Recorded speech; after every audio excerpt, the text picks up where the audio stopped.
आज Doubtnut app download करें। Doubtnut पर अपने सभी गणित, रसायन विज्ञान, भौतिक विज्ञान और जीव विज्ञान के डाउट्स का करो सफाया। बस प्रश्न की फोटो खींचो, एक ही प्रश्न को क्रॉप करो और तुरंत वीडियो सोल्यूशन पाओ। अभी डाउनलोड करें। हेलो दोस्तों, हमारे पास एक प्रश्न है जिसमें पूछा गया अनुप्रस्थ तरंग में किन्हीं दो क्रमागत श्रृंग अथवा गर्त के बीच की दूरी रिक्त स्थान के बराबर होती है।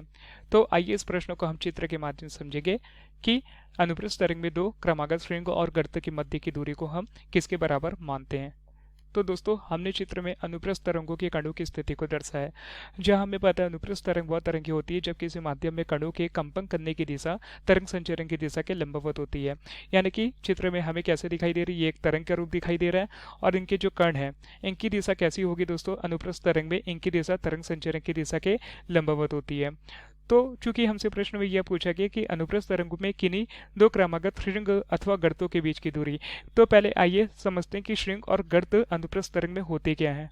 तो जैसे कि चित्र में हम देख रहे हैं, यह जो है एक अनुप्रस्थ तरंग की घटना, यानी कि अनुप्रस्थ तरंग को हम दर्शा रहे हैं जो किसी माध्यम के बिंदु ए से निकलती हुई हमें प्रतीत हो रही है। और यह किस दिशा की ओर आगे बढ़ रही है, यह एक्स दिशा की ओर, यानी कि तरंग संचरण की दिशा में आगे की ओर बढ़ रही है। तो यह जो अनुप्रस्थ तरंग है इसका विस्थापन ऊपर की ओर हमने y मान लिया है और नीचे की ओर अधिकतम विस्थापन को हमने y डैश की ओर मान लिया है। तो चूंकि हम देख रहे हैं जब ये अनुप्रस्थ तरंग कौन सी दिशा की ओर आगे बढ़ती है, एक्स दिशा की ओर जब आगे बढ़ रही है, यानी तरंग संचरण की दिशा की गति कर रही है, तो हमें ऊपर की ओर कण की अधिकतम विस्थापन की स्थिति प्राप्त हो रही है। इसी प्रकार ऊपर की ओर अधिकतम विस्थापन कण की स्थिति क्या है हम भी मान लेते हैं। इसी प्रकार जैसे जैसे यह तरंग आगे की ओर बढ़ती है तो नीचे की ओर अधिकतम विस्थापन की स्थिति हमें डी प्राप्त हो रही है।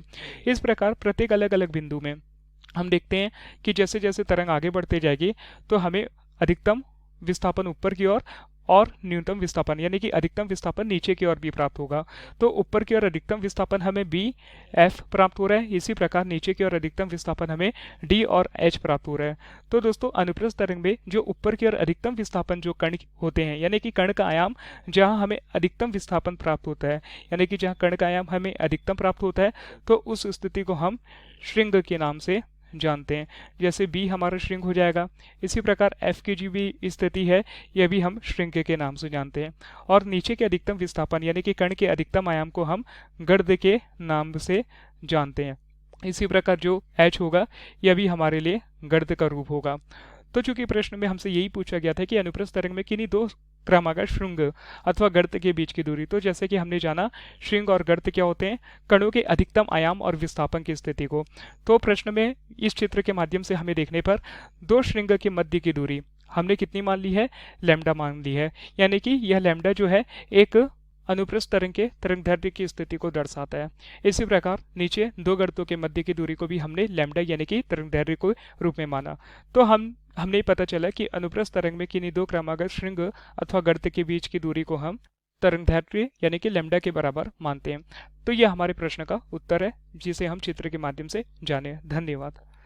कक्षा 6 से 12वीं से लेकर नीट, IIT, JEE वो एडवांस के लेवल तक 1 करोड़ से ज्यादा छात्रों का भरोसा। आज ही डाउनलोड करें डाउटनेट ऐप या व्हाट्सएप करें अपने सारे डाउट्स 8400 400 400 पर।